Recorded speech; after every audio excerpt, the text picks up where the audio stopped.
Hoy tenemos material hoy para hacer dulce. Hoy vamos a estar hablando de, entre otras cosas, de diezmo. Así que tenemos ahí para hablar un muy buen rato.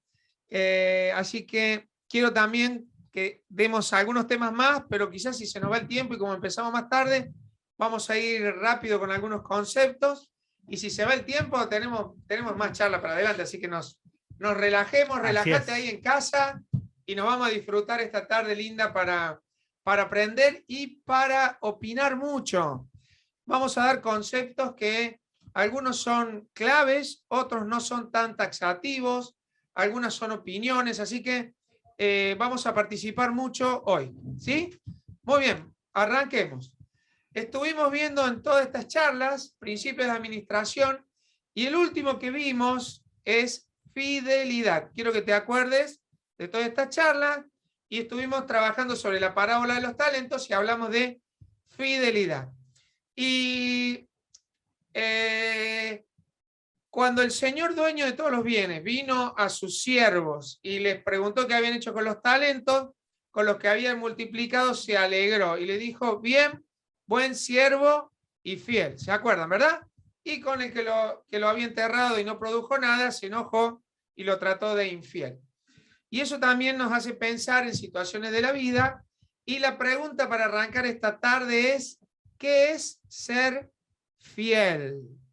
El otro día hablamos de multiplicar y era un concepto, pero ahora yo quiero que charlemos qué es ser fiel. ¿Qué es ser fiel? ¿Cómo desarrollamos la fidelidad en nuestra vida? Arranco un poquito yo y opinamos y si de casa querés opinar también, porque si es un principio bíblico de administración debemos de alguna manera encontrarnos, ¿no? Y fidelidad es un sinónimo de fe. La fe se ve en la fidelidad. Y si nosotros pudiéramos mirar nuestra vida de fe en fidelidad, podríamos descubrir muchos conceptos que nos hacen caminar fielmente. ¿Está bien? Me estoy metiendo en un concepto que me gusta que lo mastiquemos y lo desarrollemos.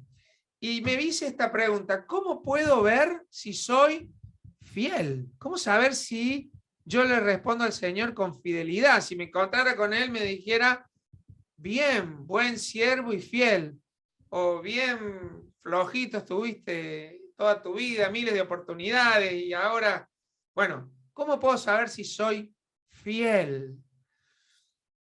Yo me evalué muchas veces, vos sabés, y dije, en esta estuve bárbaro, qué tipo fiel, en esta dije, qué flojo que estuve, me equivoqué muchas veces, agarré cosas, las metí a la mochila. Bueno, y me puse a tratar de pensar cómo puedo ver la fidelidad, mi fidelidad, y llegué a esta conclusión. Sí. Es imposible que yo sea fiel. Claro, no puedo. ¿Hay una manera de evaluar eso sin salir frustrado? Eso es muy bueno. Yo creo que no. Me parece que cuando trato de hacer mi esfuerzo por ser fiel, me pongo una mochila tan grande, tan difícil de cumplir, que tengo que ir a Cristo otra vez. Claro. Entonces, su fidelidad termina justificando mi fidelidad. Porque Él es el que nos da la fe, ¿verdad? ¿Lo entendemos a esto? Ahí Efesios nos habla de que es Dios quien nos da la fe. La fe es don del Espíritu, es fruto del Espíritu. Y la fidelidad es este concepto. Y me di cuenta, ¿sabe qué? Que yo me creía muy fiel, pero no alcanza. No hay forma. No hay forma. ¿Sabes qué palabra me gusta a mí para fidelidad? A ver. Coherencia. Coherencia. Bien. Porque tenía un amigo que decía que en las iglesias deberíamos tener el ministerio de la coherencia. Bien. Pero bien. Por esto, o sea, nosotros decimos que Dios es fiel porque cumple sus promesas. O sea, cuando nos es más fácil pensar en la fidelidad de Dios, porque no hay una distancia entre lo que Dios dice y lo que Dios es. Correcto. Porque no hay incoherencias al medio. De hecho, lo que Dios dice es una manera de revelarse a sí mismo. sea, los 10 mandamientos, por ejemplo. Dios hice un golpe así, se debe haber escuchado en toda En Córdoba, toda la ¿no? Córdoba, sí. Sí. Eso es lo que no tengo que hacer, perdón. Los 10 mandamientos. Decimos, Dios dice, no matarás. Y Dios dice, no matarás porque Él es vida. Se está revelando a sí mismo. Él dice, no mientas. Él dice, no mientas porque es verdad. Él es la Porque verdad. Él es verdad. Entonces, cuando Dios se va, o sea, no se le ocurrieron los 10 mandamientos porque dice, a ver, ¿Qué puedo hacer? ¿qué carga le puedo poner a Claro, esta gente ¿cómo para se que la hago lleve? difícil? Claro, ¿cómo se la puedo hacer? O sea, no, él lo que hace, Dios, se está revelando, al principio, poquito. O sea, después viene el Señor Jesús y levanta la vara. levanta la hace, vara, sí. la estira mejor. Pero finalmente, al punto que voy, de hecho, cuando viene el Señor Jesús, dice, esta es la palabra. Así que tenemos ahí una persona que es una palabra, y no hay diferencia entre la palabra y la persona. ¿Por qué? Porque es fiel. ¿Por qué fiel? Porque no hay incoherencias Bien. entre lo que dice y lo que es. y las conductas de Claro. Dios, del carácter de Y Dios. a mí me pasa al revés. Claro, estamos Yo fusilados. digo un montón de cosas y creo que, y después cuando me doy cuenta que no fui. Claro. Y vuelvo a lo que dije recién. Si no fuera por la fidelidad de Dios que justifica mi vida, mi fidelidad es ni matemática, es un palabrerío nada más, ¿no? Creo que es lo que Dios produce en nosotros, pensando en el fruto del Espíritu. Uno de los frutos está traducido como fe y fidelidad en otras versiones. Claro, porque se acerca el concepto, se unen en definitiva esto de la fe y de la fidelidad.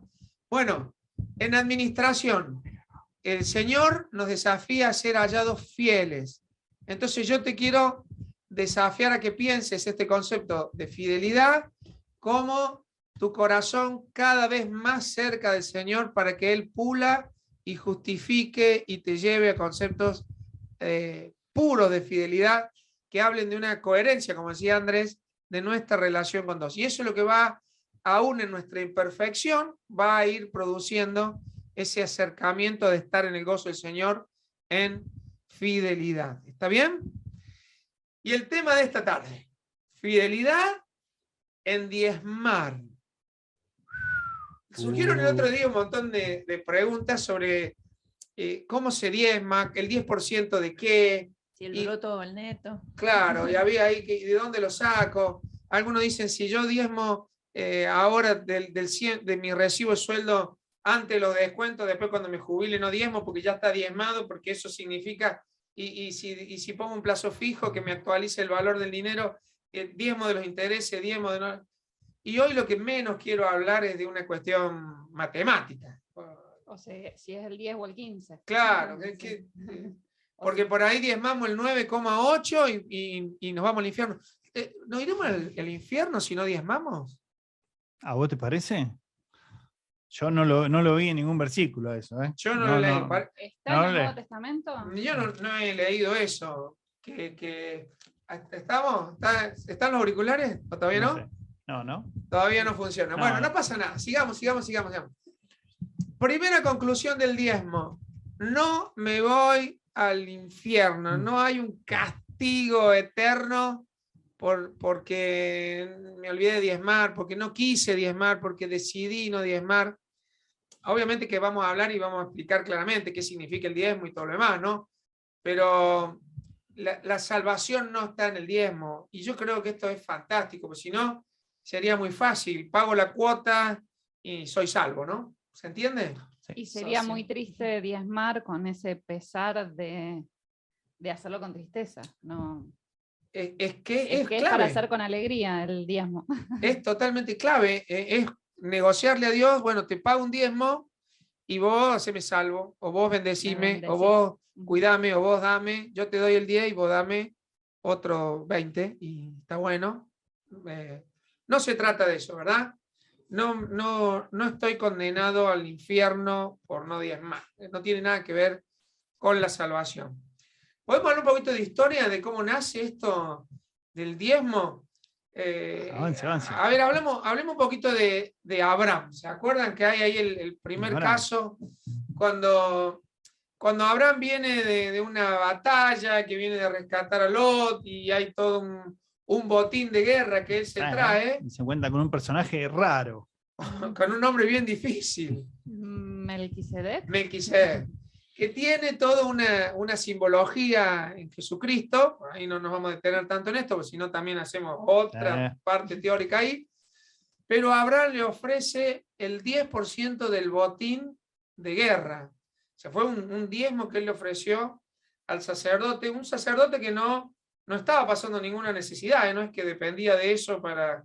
Melquisedec Era un rey. Era un de hecho, rey. Era un rey de Salem. Sí. un tipo que no tenía problemas de recursos, Claro. ¿está bien? Bueno, ahí podemos hablar como un antecedente histórico del diezmo. Otro ejemplo que se me ocurría, que no es exactamente un diezmo, sino Jacob tratando de reconciliarse con Esaú, y después de todo el tema de la primogenitura, y lo que se fue lejos, y lo que volvió con un montón de bienes, con siervos, con sus esposas, y toda esta historia, le acerca una ofrenda de paz, una ofrenda de acá vengo de vuelta, Negociador, diría yo vengo también. negociando contigo. Bueno. Son señales de lealtad, parecieran, ¿no? Qué buena conclusión. ¿No? Sí, un tramposo tratando de marcar lealtad o diciendo... O restituir. Estoy restituyendo la lealtad lo que robado. debería haber tenido con vos. Claro. Claro. Aparte le tenía miedo, porque su hermano venía con 400 hombres, se acercaba y... Bueno, ahí hay una Y ofrenda. si lo imaginan como yo, no solo era peludo, sino bien fortachón. Claro, también su abuelo era grandote, ¿no? Era Sí, tipo sí. fuerte. Bueno, después de estas historias quizás podríamos hablar un poquito de ya cuando se instituye la ley y se van más allá de los 10 mandamientos, ya se empieza a organizar el pueblo de Israel y empiezan a tener leyes. Ya podemos decir que las tribus han conquistado la tierra, están acomodándose, y hay una instrucción muy clara de que debían diezmar las otras tribus para estar sosteniendo a las tribus que no tuvieron posesiones, no tuvieron tierra. Y esto es también una forma de que el pueblo sostenía a los que no tenían heredad, ¿no? Esto también tiene que ver, para ir un poquito más allá, con los levitas, ¿no? Y a mí me sorprende que los que recibían el beneficio de los diezmos no tenían heredad. Qué curioso, cuando parece que están recibiendo mucho, en realidad lo que están diciendo, ustedes van a depender de la provisión del pueblo, que era provisión de Dios, para la tribu de Leví, para los sacerdotes que tenían funciones específicas en el templo, ¿no? Y eso se fue desarrollando a medida que el templo dejó de ser móvil y se consolida el templo de Jerusalén. Fue progresando esta historia de los diezmos, ¿no?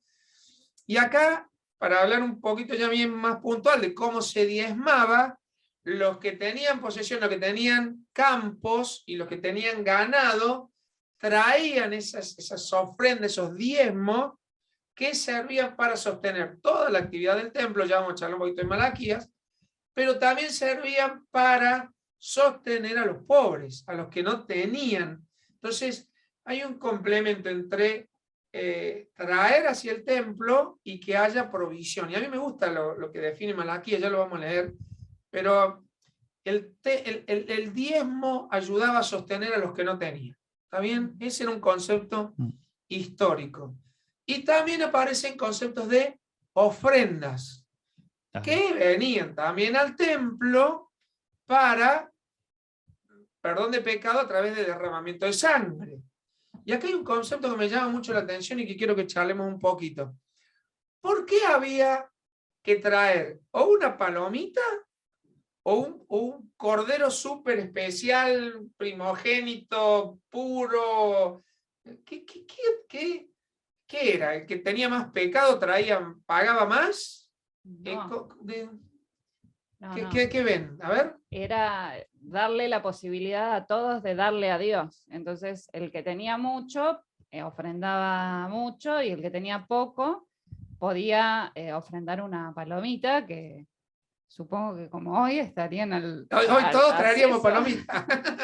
Palomitas traeríamos, pero no, hoy no alcanza para mucho. Pero se ven por todos lados. Decir, bueno, era el esfuerzo de cazarla, digamos, Sí, no era un esfuerzo económico importante, pero bueno, era darle la posibilidad. Me parece un mensaje de todos le podemos dar a Dios. en realidad todos teníamos que traer algo para que fuera sacrificado para perdón de pecados, ¿no? En el templo. Esto lo hacían específicamente los sacerdotes. Pero también se compraban las palomitas. Las podías traer, las podías cazar, las podías comprar, y había un Claro. precio diferenciado entre comprar una palomita a comprar un becerro, a comprar un cabrito. Había distinto tipo de ofrenda en esto. Sí. Ahí Aye está levantando la mano. Ahí te doy, Aye. Lo que sí quiero destacar es que todos venían al templo a traer sus ofrendas de reconocerse pecadores y de restitución, de ser restituidos delante de Dios, venir a confesar sus penas y pagar con esa sangre que se derramaba. Pero acá el concepto era, y quizás también podríamos hablar del Cordero perfecto, sin mancha, puro, que es otra imagen de Jesucristo, pero lo que quiero es que también nos acerquemos al concepto de dar conforme a lo que cada uno dispuso en su corazón, a lo que cada uno podía, o sea, porque más traías, no se te perdonaban más pecados. La actitud de venir a sacrificar y que el sacerdote hiciera su ritual era lo que te significaba el perdón de pecados. ¿Está bien? Entonces el pobre iba a traer su ofrenda pobre, digamos así, su palomita, y el que más tenía seguramente vendría con otro tipo de ofrenda, ¿no? Que también tenían otro aprovechamiento en el templo, etcétera, etcétera. No quiero demorarme mucho en esto.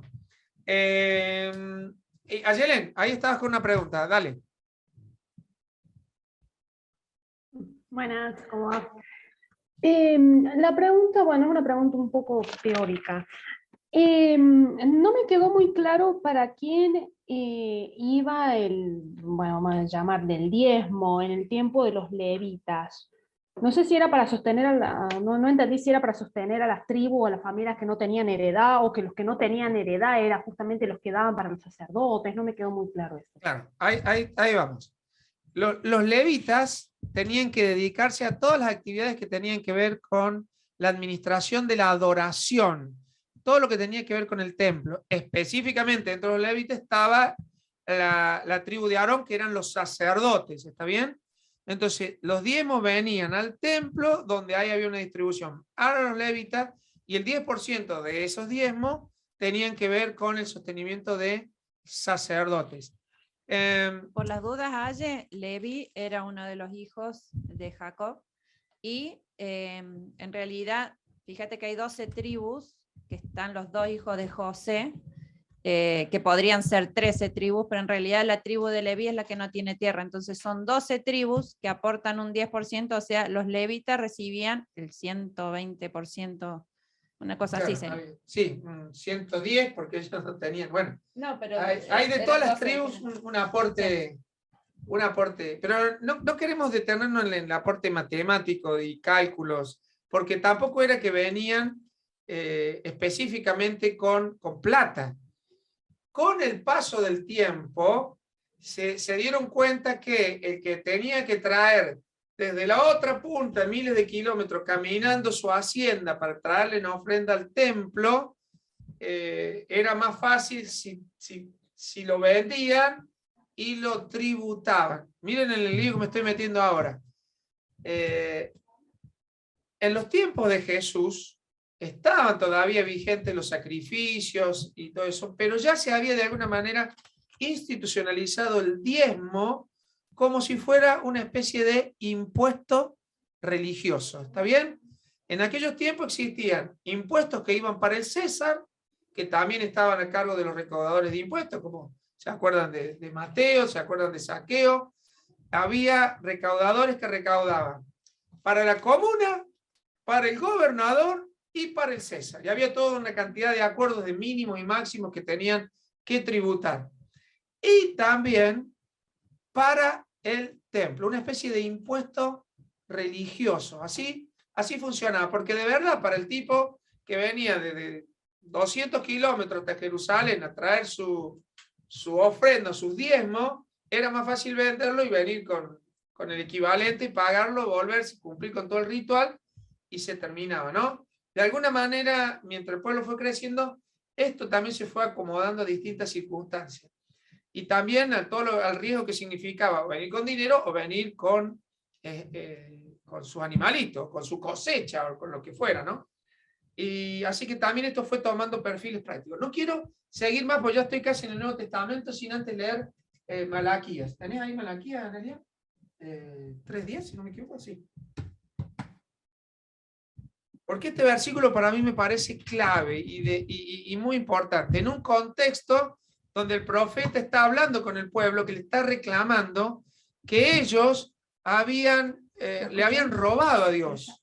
Y el pueblo casi que pregunta como sin darse cuenta en qué le hemos robado. Y Malaquías dice esto. A ver, lee del 9.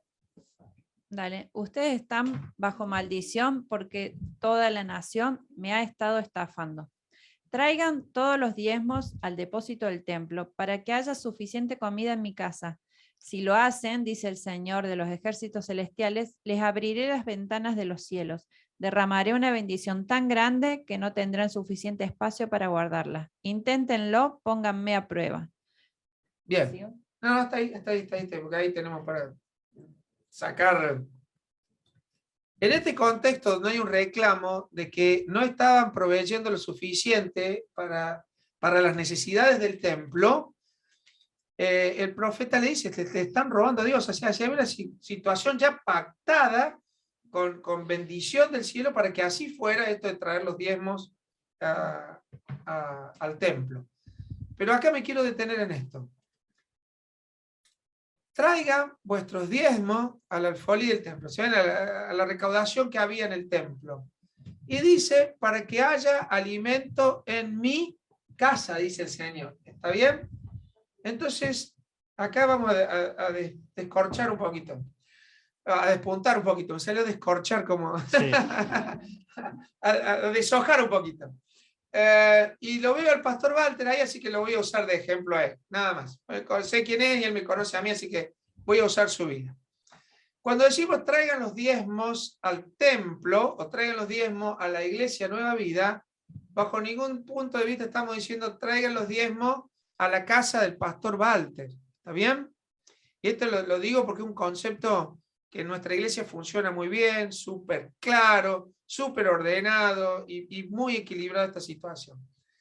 Porque el concepto de nuestras ofrendas y diezmos en la iglesia tiene mucho que ver con esto. La administración en sí de la iglesia, todos los gastos que se necesitan pagar, tiene que ver con obreros que están trabajando, tiene que ver con obreros que a lo mejor están un poco más lejos que lo que hacemos acá, llamémosle misioneros, proyectos específicos, tiene que ver con bolsones de alimento, tiene que ver con enseñanza, con ofrendas personales, con necesidades de salud. Entonces, este concepto de Malaquías, traigan los diezmos para que no falte alimento en mi casa, es la esencia de la cuestión de los diezmos.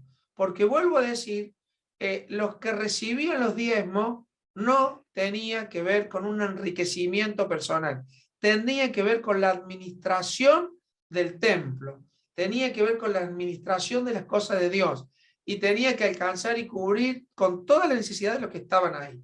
Hoy en el presente, cuando decimos traiga los diezmos, lo que se hace con los diezmos, al final voy a echar un poquito sobre esto, pero tiene que ver con que no falte alimento en la casa de Dios. Así que yo quiero que sepas que nuestros diezmos tienen que ver con proveer también para el que tiene necesidad. Hay todo un ministerio que se dedica a esto y quizás no es taxativo decir, bueno, nos hacemos cargo de todo esto, pero sí tiene que ver con cubrir necesidades específicas. Y ojalá en estos tiempos difíciles este ministerio siga creciendo porque me parece que es fundamental entenderlo así y usarlo. ¿Está bien? Malaquías, el templo. Y hay una bendición, un desafío increíble, que no lo leo en ningún otro lugar. Porque Dios dice, traigan los diezmos y van a ver que yo voy a abrir las ventanas de los cielos. Yo estoy muy Reina Valera, acuérdense de esto. Y después dice, probadme a mí. El único lugar en toda la Biblia que me da permiso para decirle a Dios, bueno, a ver si es cierto, es este. Ojo, no estamos negociando con Dios. Te doy los diezmos, a ver vos. Con Andrés estábamos charlando algo que tiene que ver con los diezmos y la actitud del corazón y la adoración. A ver, Andrés, ¿cómo lo ves vos a este tema? Claro, a mí me gustaría que a este tema de los diezmos lo miremos un rato con los ojos de la adoración o con los anteojos de la adoración. Y lo primero que se me ocurrió es empezar con una pregunta. ¿Por qué le hace a la gente de la calle tanto ruido que nosotros decidamos traer el diezmo? O sea, ¿nunca se preguntaron eso? La gente, cuando habla, ustedes han tenido la oportunidad de hablar con alguien que no es evangélico, que no conoce al Señor o que no va a la iglesia, y donde uno se identifica, enseguida, en la primera carta o la segunda, te enrostran. Entonces vos das el diezmo. Sí. Cuando era chico me decían, ¿a usted pone el diezmo? Sí. Te están estafando, te están robando. Y ahora que estoy en el pastorado me dice, vos te quedás con los diezmos, claro. Vos ahora sos. Bueno, al punto que nosotros en la transmisión que hacemos en vivo, no transmitimos la parte de cuando damos las ofrendas. Correcto. Pero es porque es chocante para la gente, yo creo que es tan contracultural que es muy chocante para la gente que haya personas que deciden voluntariamente dar el diezmo y prefieren creer que lo estamos haciendo bajo coerción, de ir al infierno, de si perteneces y das el diezmo, de lo que sea, pero bajo amenaza, ¿se entiende? Sí, claro. Es lo que cree la gente, porque prefiere... Pero esto tiene historia, Claro. Cuando vos ibas y comprabas tu entrada para ir al cielo, ¿no? Claro. Allá, de antes de la claro, reforma. Antes de la reforma, vos decías, bueno, ¿cuánto vale el cielo? Acá está, ya lo compré, tengo un lote en el cielo y listo, se acababa, ¿no? Perfecto. Entonces primero se me ocurrió esa pregunta, decir, ¿por qué? ¿Por qué hace tanto ruido? ¿Por qué la gente reacciona a eso? Y lo segundo que quería es desafiar algo que vos dijiste en una clase pasada. A ver. Porque vos dijiste que el dinero era una unidad de medida. Sí. Y si yo en mi casa tengo un metro, una regla, que es una unidad de medida, y voy a medir lo que mide la rueda de mi bicicleta, y todos los días voy, me va a decir siempre lo mismo, siempre el mismo resultado. Correcto. Pero si yo te traigo $1 hoy, y vos me decís eso cuánto vale, y te lo traigo el domingo después de las elecciones, yo sé que es raro que sea una unidad de medida. No me cierra a mí que sea una unidad de medida. Para mí es algo que cambia de valor todo el tiempo. Cuando pensás en pesos, sí. Correcto, sí, cuando pensás en pesos, sí. Claro, muy claro. Varias monedas. En muchas monedas. Sí, porque sí. ahora en el dólar hay inflación también. Hay inflación en dólares. Sí, señor. Y eso es porque el dinero vale, hay un concepto nuevo acá, que es el concepto de precio. Uh-huh. Algo vale lo que la gente está dispuesto a pagar. Correcto. Y el dinero vale, acá en Argentina, $1 vale lo que la gente está dispuesta a pagar en el mercado negro. Uh-huh. Entonces, ahí ya empieza a asomar algo del corazón, porque si yo le doy valor a esto, el valor que le dé es lo que significa esto para mí. Correcto. Si le doy valor al dinero, lo que el dinero termina siendo lo que significa para mí. Y que otra persona agarre esto, que para mí vale tanto, que es lo más importante, y que lo dé alegremente para una causa, por una religión, me hace ruido. Entonces, para mí es una de las respuestas. Esto es muy contracultural. Y también Es porque muy para contracultural. muchos eso es la meta a alcanzar, no un medio. Porque Correcto. para muchos esto se ha convertido en los antiguos dioses de los pueblos vecinos que tenía el pueblo de Israel. O sea, el pueblo de Israel vivió siempre rodeado de su provisión divina. Claro. Sí, pero digo, de pueblos vecinos que tenían sus dioses. Está bien. Y lo comparás con cómo se funcionaban allá. Y ahí funcionaban, y Dios le decía, ojo, no mires a los dioses. Pero después, claro, fuimos evolucionando y las artimañas de Satanás fueron cambiando, pero hoy por hoy el tema de generarnos dioses sigue funcionando. Por eso que quiero hablar de adoración. Perfecto. El concepto de unidad de medida es tantos pesos, tanto esto, Tanto. como una unidad, como una reglita. Claro. El tema es que después encontramos en esa unidad de medida que se transformó en dinero, un Dios, como vos lo decís. Claro. Ahí cambió el corazón. Claro. Cuando valoré más lo que tengo, que simplemente entender para qué lo tengo y qué hago con ellos, ¿no? Claro. Ahí cambió el tema. ¿Y cómo lo ves desde el punto de vista de oración? Porque yo defino con estos gestos delante de quién me inclino. Entonces, la sociedad, el mundo, el Dios de este siglo, dice el apóstol Pablo, ha cegado los ojos del entendimiento a las personas para que no crean y que no los alumbre a luz del evangelio. Eso es lo que dice la palabra. Correcto.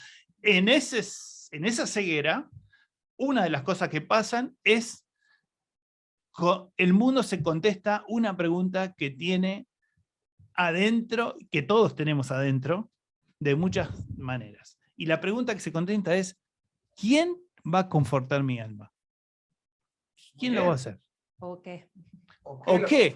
¿O cómo hago para confortar mi alma? ¿Cómo hago para o cómo yo puedo confortar mi alma? ¿Cómo hago? ¿Y qué hago? Y yo lo digo así a propósito, porque sé que eso está en el Salmo 23, que vos ya hablaste alguna vez.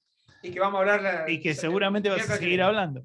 Pero nosotros, los hijos de Dios, hemos decidido que Jehová es mi pastor, que nada me faltará, y que Él confortará mi alma, y actuamos en consecuencia. Hablamos hoy de un cambio de lealtad. Cuando nosotros nos bautizamos, lo que estamos públicamente haciendo es anunciándole a esta sociedad nuestro cambio de lealtad. Hoy por hoy no es tan grave. Cuando estaban los romanos persiguiendo a los cristianos, era una señal fuerte. Había que estar ahí, claro, y decir, yo sigo a Cristo. ¡Ja! Agarrate.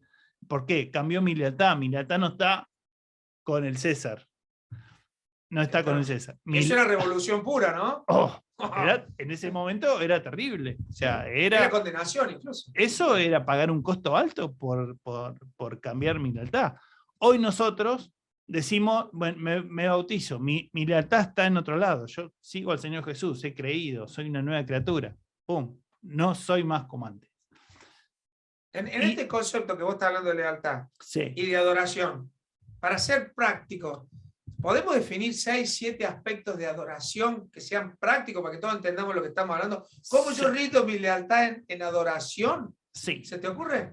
Sí. ¿La alabanza, por ejemplo, es una adoración? Sí, yo creo que hay muchas maneras en las que nosotros mostramos prácticamente nuestra lealtad al Señor, que son expresiones orales como la alabanza, bien, el canto, que no necesariamente tienen la coherencia que implica la fidelidad. Bien. No necesariamente yo hago todo lo que digo y todo lo que canto. Y cuando yo leo la letra de las canciones, mamita. Ya, Luciana, te damos un segundito. ¿Verdad? Mamita, ahora cierro. Ahora cierro. Yo creo que hay dos cosas que marcan la coherencia de un cristiano como ninguna otras en la palabra de Dios. A ver. Una es los diezmos. Son esos cables a tierra que me demuestran a mí mismo dónde tengo mi lealtad, hacia delante de quién me inclino y quién conforta mi alma. Bien, me gustó. Primera. Y la otra cosa es el amor a los hermanos. Ya, la fricción que nos produce vivir en comunidad es imposible, o sea, es imposible ser iglesia como la iglesia que Dios quiere que seamos, tener amor fraternal y sobrevivir en el tiempo. Les recuerdo que la iglesia ha sobrevivido ya más de 2000 años a guerras, a conflictos, a persecuciones y bla, bla, bla, y todo, y la iglesia sigue ahí, acá, seguimos alumbrando. Creo que eso no se puede hacer. No, bueno, Juan dice, no puedes decir que amás a Dios, sino más a tu hermano. Es como un cable a tierra, ¿entendés? Entonces, los diezmos y el amor al hermano son como señales, espejos donde me puedo mirar y decir, bueno, realmente soy esto. Digo que adoro a Dios, pero en realidad, cuando llegó la hora del diezmo, mi corazón me está diciendo que hay una división, que hay una incoherencia. Es dentro. el desafío que nos presenta el libro de Santiago, ¿no? La fe y las obras juntas caminando en esta comunidad. ¿Qué decías, Eli? No, como habíamos traído también la vez pasada, que no se puede servir a dos señores, comparando a Dios y a las riquezas. A Dios y a las riquezas, correcto. Sí. Podemos desprender que el servicio es adoración, sin duda, ¿no? Es un Sí. área de entrega. Y Sí. Con la misma coherencia, Debería. Sí. Con la misma coherencia de una alabanza, una canción que dice lo que yo digo que debería ser o hacer, o a quién me expreso, ¿no? Sí. Porque por ahí es fácil cantar al Señor, Señor, Señor, Señor, Señor, pero... Sí, lo que pasa que o sea, yo los pongo en otra categoría, como que yo los pongo en otra categoría, digamos que menor, aunque no sé si es correcto hacerlo, porque el servicio y la alabanza son actos públicos. Todos ven que yo estoy haciendo eso y hay ahí, te habla un desconfiado de sí mismo, o sea, hay una posibilidad de que... Un fiel que duda de su fidelidad. Sí, o sea, hay una cosa que decía, bueno, pero hago esto, muestro que hago esto. O sea, porque a mí me pasó mucho de chico. Digo, me voy a poner las pilas en mi relación con Dios, voy a ir a hablar con el pastor, a ver qué puedo hacer. Pero la verdad que lo que primero necesito hacer es entender la gracia, aceptar la gracia. Y cuando hablamos, cuando escuchamos mensajes como lo del pastor Walter el domingo, que me dice que no tengo que hacer nada, pero yo quiero servir, yo soy un hijo pródigo que quiere ser jornalero, ¿entendés? Que quiere hacer algo para ganarse la salvación. Y resulta que no tengo que hacer nada.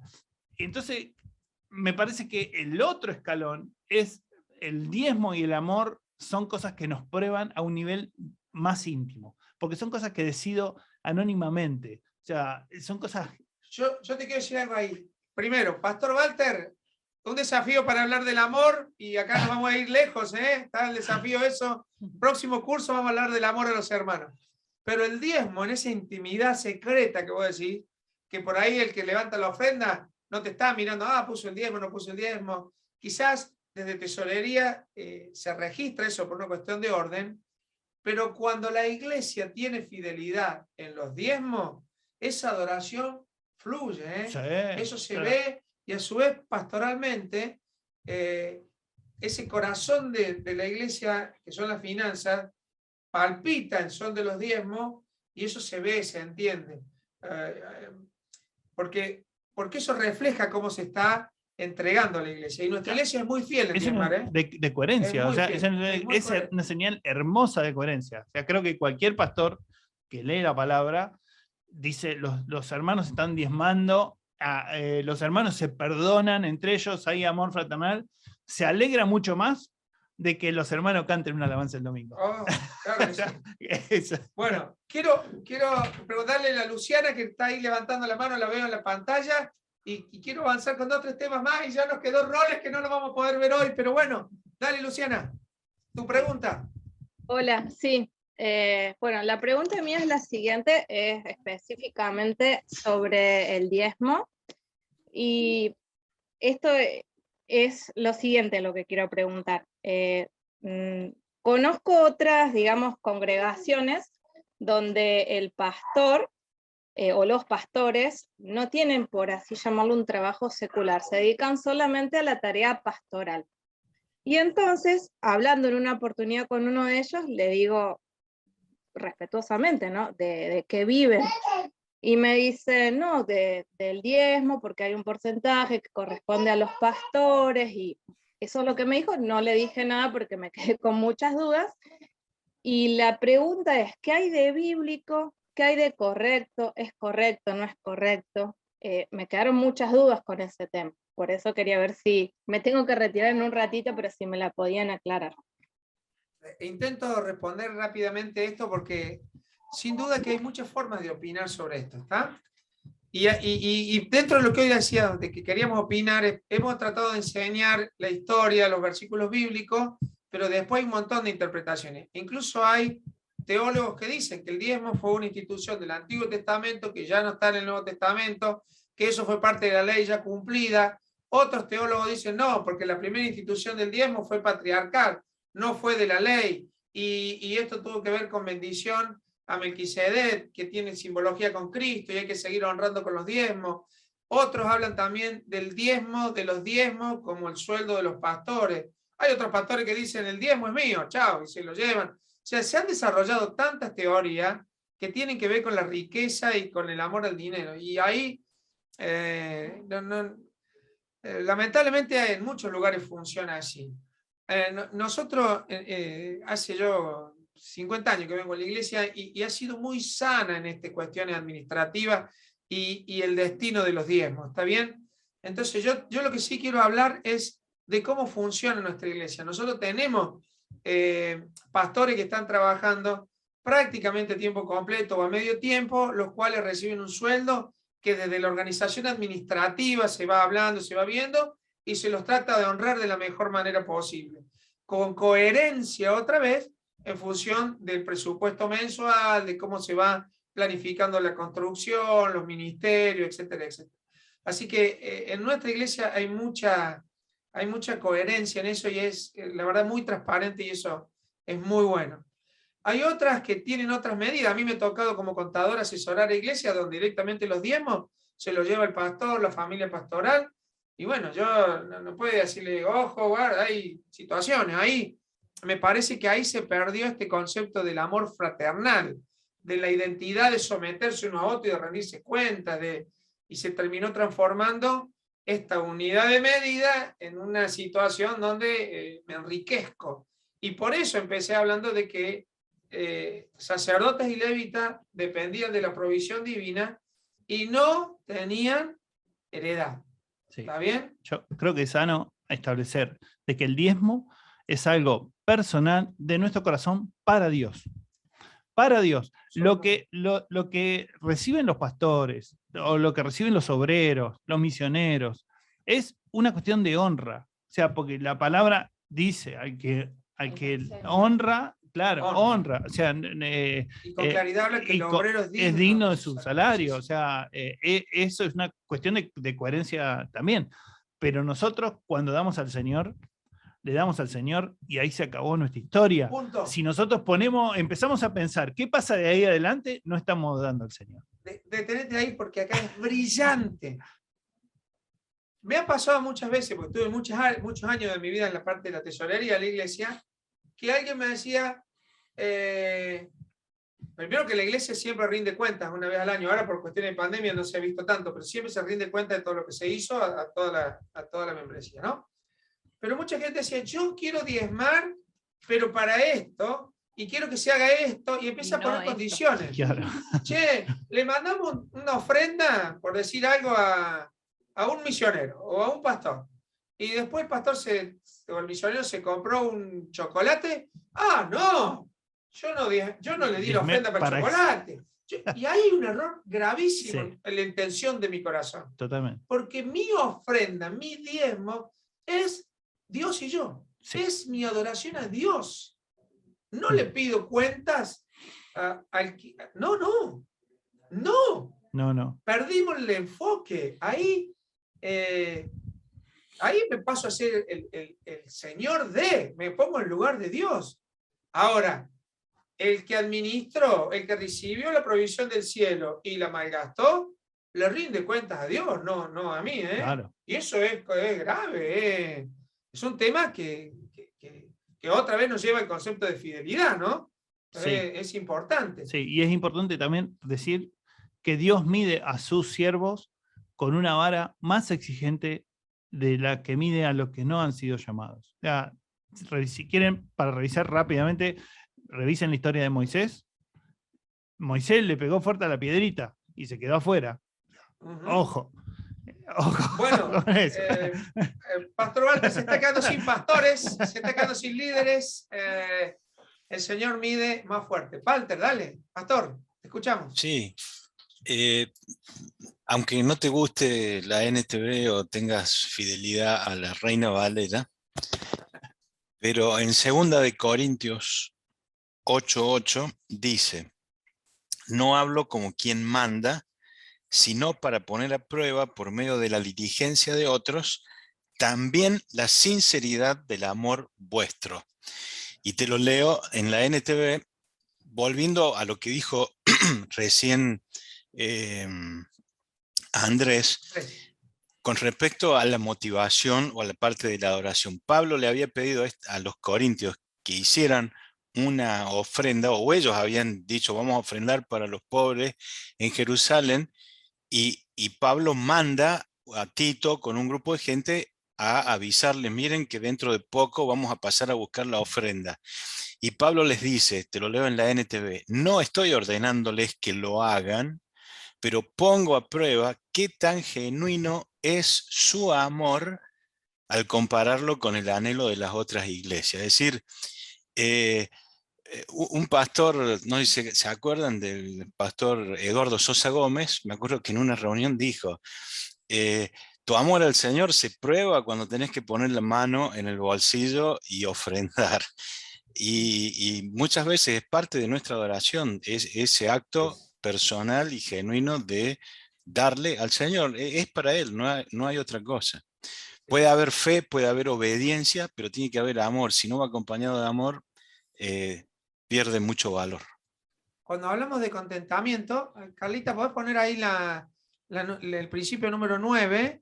Terminábamos hablando de esto, de si mi mente, mis capacidades y mi billetera habían sido rendidas al Señor Jesús, ¿se acuerdan? Y es esto, es esta adoración en el dar. 2 Corintios capítulo 9, si empezamos tenés ahí, Analí, buscate 2 Corintios 9, ahí Miguel y Nancy están recordándonos, pero vamos al versículo, desde el versículo 6. ¿Podés leer? Sí, pero ya es primera. Es otra. Perdón, leí desde lejos, pero leamos 2 Corintios 9. Dice, recuerden lo siguiente, un agricultor, ¿ese? Espera. Sí, dale. Sí. Un agricultor que siembra solo unas cuantas semillas obtendrá una cosecha pequeña, pero el que siembra abundantemente obtendrá una cosecha abundante. Cada uno debe decidir en su corazón cuánto dar y no den de mala gana ni bajo presión, porque Dios ama a la persona que da con alegría. Se resume toda esta cuestión del dar ahí, ¿no? Podés buscar 1 Corintios 9, 13 y 14, ahí que Miguel y Nancy están aportando. Yo solamente digo que el dar tiene que ver con una manifestación clara de tu corazón hacia quien está rendido. Y no hay forma. Y tiene mucho que ver con esto de dar de gracia lo que hemos recibido de gracia. Cuando podemos dimensionar lo que hemos recibido, el dar es una actitud muy, muy natural y espiritual y sensible y rápida de nuestro corazón. Miguel, ¿está por decir algo? Y Analía ya buscó, o Erika, no sé. Sí, el versículo era relacionado con la pregunta que hizo la señora o la chica de recién, Lucy. que preguntaba claro, que si estaba bien o no, y bueno, y justo explicaron que cada iglesia tiene su modo, ¿no? de parar, pero ahí en el versículo ese dice, los que enseñan el evangelio, que vivan el evangelio. O sea que lo que estaba diciendo ese pastor bíblicamente estaba correcto. Que él le decía así, que él vivía de los diezmos y de las ofrendas de los hermanos. Claro, tiene un justificativo sin duda, pero también por ahí, y que tiene que ver con lo que decía Andrés al principio, de por qué hay tanta resistencia desde afuera, es porque también se ha hecho, hay gente que se ha hecho millonaria en el Evangelio. Yo estoy no estoy en contra del crecimiento económico de los pastores, para nada, ¿eh? No es mi crisis ni mi problema. Lo que sí quiero decir y que tenemos que entender cuál es el objetivo de los diezmos y las ofrendas y nunca olvidarnos de que tiene que haber alimento en la casa del Señor, no solamente alimento y abundancia en la casa pastoral. Es amplio el concepto, ¿está bien? ¿Se entiende esto? ¿Sí? Walter se está riendo, pobre pastor, lo estamos exponiendo. Yo sé el corazón de Walter, así que sé quién es y es alguien muy especial en este tema y sumamente prudente, sumamente ordenado y sumamente coherente. Me quiero terminar, porque ya son más de las 8, con un pasaje que es creo que el único específico que habla del diezmo en el Nuevo Testamento. Y en realidad es un reproche que hace Jesús en Mateo 23. Es un reproche que él está reclamando a los fariseos que en realidad están exigiéndole al pueblo muchas cosas y que él va a la actitud a través del corazón. ¿Lo tenés, Erika? Sí. Dice, ¿qué aflicción les espera, maestros de la ley religiosa y fariseos, hipócritas? Pues se cuidan de dar el diezmo sobre el más mínimo ingreso de sus jardines de hierbas, pero pasan por alto los aspectos más importantes de la ley, la justicia, la misericordia y la fe. Es cierto que deben diezmar, pero sin descuidar las cosas más importantes. Acá, en todos los versículos, o en este versículo, en las distintas versiones, nos habla de diezmar la menta, el enoldo, el comino, el anís, ¿está bien? Que eran hierbas muy pequeñas. Entonces, era tan religiosa la cuestión que hasta de esos detalles, ¿no? El 10% de la menta, era como una cuestión muy 100 hojitas de menta, claro. aparto 10. Que era mínimo, o sea, eso no significaba o sea, si no llegaba las hojitas de menta, no cambiaba el templo, o sea, no, pero era como una religiosidad, y en realidad lo que el Señor dice, hagan esto, pero lo importante está en la misericordia, o sea, si nosotros diezmamos y no tenemos misericordia, es una ecuación contable, es un impuesto. Está el reproche que le dice, tu papá, tu mamá tiene necesidad y vos no le das porque dijiste, no, le di una ofrenda a Dios. Estoy negociando con Dios y vos, papá, quedás en segundo plano, claro. Entonces, a ver, hagamos un replanteo, una conclusión, un cierre de esto. Por no diezmar no te vas al infierno, pero sí nos habla del corazón de la iglesia, del corazón de cada uno, de intimidad con Dios, esta cuestión de diezmar. Pero dando un paso más y siendo específico en nuestra iglesia, practicamos el diezmo como parte de nuestra doctrina. O sea, no estamos diciendo nuestra iglesia diezma y le vamos a enseñar a todos esta actitud del dar y dar generosamente, ¿no? En alguna iglesia incluso han eliminado la palabra diezmo porque dice que limita y hay gente que puede dar más. Bueno, también tiene su asidero en esto en dar abundantemente, ¿no? Pero aquí el diezmo, una vez más vamos a hablar es una actitud del corazón rendido a Dios, es adoración puesta de manifiesto en la intimidad, porque acá nadie va a estar diciendo, se pongan de pie los que diezman, ¿está bien? Esto es intimidad pura en lo más secreto. Es como cuando se vayan a la habitación, allá tu secreto, y ahí ora el Señor. Esto es intimidad, ¿no?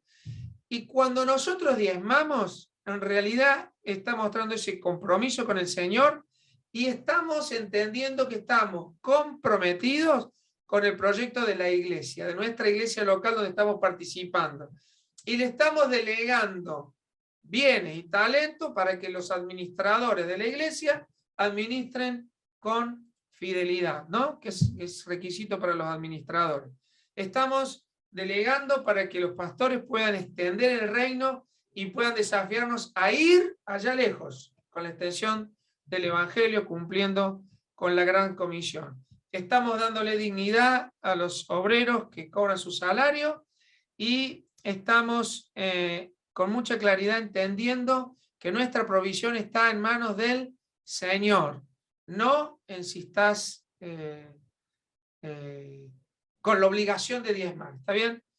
Si yo no diezmo, el Señor va a proveer. No, el Señor no depende de mí. Lo que sí entendemos como iglesia es que somos parte en este concepto de amor de cuerpo, y todos cuando diezmamos hacemos crecer a la iglesia. La iglesia funciona y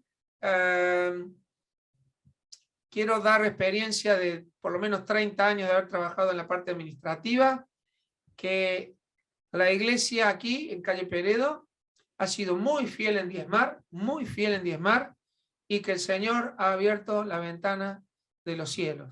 Y que aunque hoy, con este tema de la pandemia y todo, no pudimos avanzar con cuestiones que se ven administrativamente, sí se ha podido trabajar con muchas cuestiones de ayuda, de que haya alimento en casa, hemos tratado de cubrir muchas cosas, y creo firmemente que pronto podremos ver las ventanas de los cielos abiertas cuando empecemos a edificar el templo que en fe lo estamos viendo, y en desafíos específicamente de moneda, digamos, de unidades de medida, se está aguardando para que cuando llegue el momento se pueda construir.